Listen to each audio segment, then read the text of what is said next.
नमस्कार। आपने भी महसूस किया होगा, दूध महंगा, सब्जी महंगी, पेट्रोल महंगा और बच्चों की पढ़ाई महंगी। लेकिन सवाल ये है, क्या आज वाकई महंगाई ज़्यादा है या पहले भी हालात ऐसे ही थे? आज हम भावनाओं से नहीं, तथ्यों और तुलना से महंगाई की पूरी सच्चाई समझेंगे कि आखिर महंगाई होती क्या है। महंगाई का मतलब है ज़्यादा पैसों में कम चीज़ें मिलना, यानी आमदनी वही रहे लेकिन खर्च तेजी से बढ़ जाए तो आपकी ज़िंदगी पर दबाव बढ़ता है। महंगाई सिर्फ दाम बढ़ना नहीं, खरीदने की ताकत घट जाना है। अब जरा पीछे चलते हैं, करीब 20 से 25 साल पीछे। उस समय आमदनी कम थी लेकिन ज़रूरतें सीमित थी। दूध, दाल, आटा सस्ते थे, सरकारी स्कूल, अस्पताल पर भरोसा था, घर का किराया कंट्रोल में रहता था। पैसा कम था लेकिन ज़िंदगी चल जाती थी। अब आज की तस्वीर आप देखिए, आज आमदनी कुछ बढ़ी है लेकिन खर्च उससे कई गुना तेज़ बढ़ा है। आज एक आम परिवार को चाहिए महंगा घर, किराया, प्राइवेट स्कूल, प्राइवेट इलाज, मोबाइल, इंटरनेट, ट्रांसपोर्ट। यानी अब सिर्फ रोटी, कपड़ा, मकान नहीं, बहुत कुछ ज़रूरी बन चुका है। और आंकड़े कुछ और कहते हैं, ज़िंदगी कुछ और कहती है।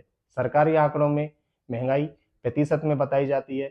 कहा जाता है महंगाई काबू में है। लेकिन सवाल ये है, क्या घर की रसोई सरकारी प्रतिशत से चलती है?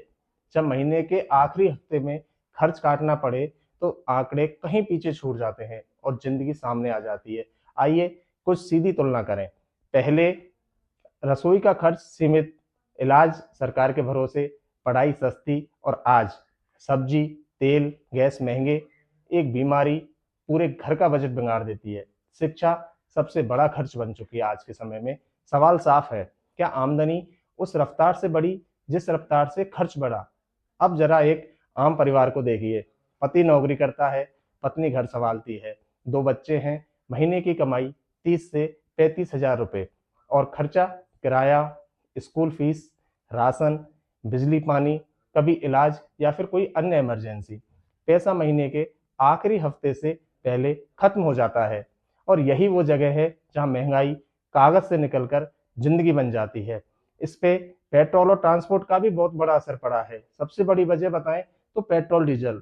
जब ईंधन महंगा होता है तो ट्रांसपोर्ट भी महंगा होगा, सब्जी, दूध, दवा, यानी कि सारी चीजें महंगी होंगी।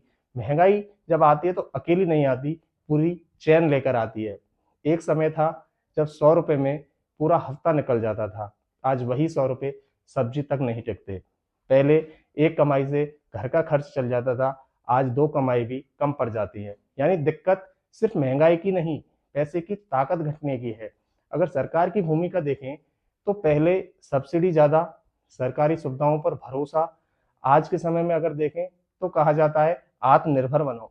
लेकिन सवाल अब भी यही है, क्या हर आदमी आत्मनिर्भर बनने की स्थिति में है? यहीं से महंगाई गरीब और मध्यम वर्ग पर ज़्यादा भारी पड़ती है। इसके जिम्मेदार कहीं ना कहीं हम खुद भी हैं। अब एक असहज सवाल, क्या हम खुद भी अपनी ज़रूरतों और शौकों में फ़र्क कर पाते हैं? महंगे फ़ोन, बढ़ता लाइफ स्टाइल और समाज का दबाव। महंगाई सिर्फ बाहर से नहीं, हमारे भीतर से भी बढ़ती है। गरीब को कुछ योजनाओं का सहारा मिल जाता है और अमीर पर असर नहीं पड़ता।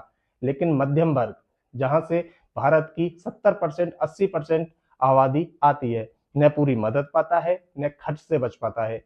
इसलिए महंगाई सबसे ज़्यादा मध्यम वर्ग की कमर तोड़ती है। मध्यम वर्ग सबसे ज़्यादा परेशान होता है। क्या पहले सब बेहतर था? ये ज़रूरी नहीं, लेकिन एक बात साफ है, पहले ज़िंदगी सरल थी, आज सुविधाएं ज़्यादा हैं, लेकिन तनाव और भी ज़्यादा है। महंगाई सिर्फ आर्थिक नहीं, मानसिक दबाव भी है। और इसका समाधान अगर हम ढूंढे तो बहुत रेयर हो चुका है कि महंगाई का समाधान हम निकालें कहाँ से।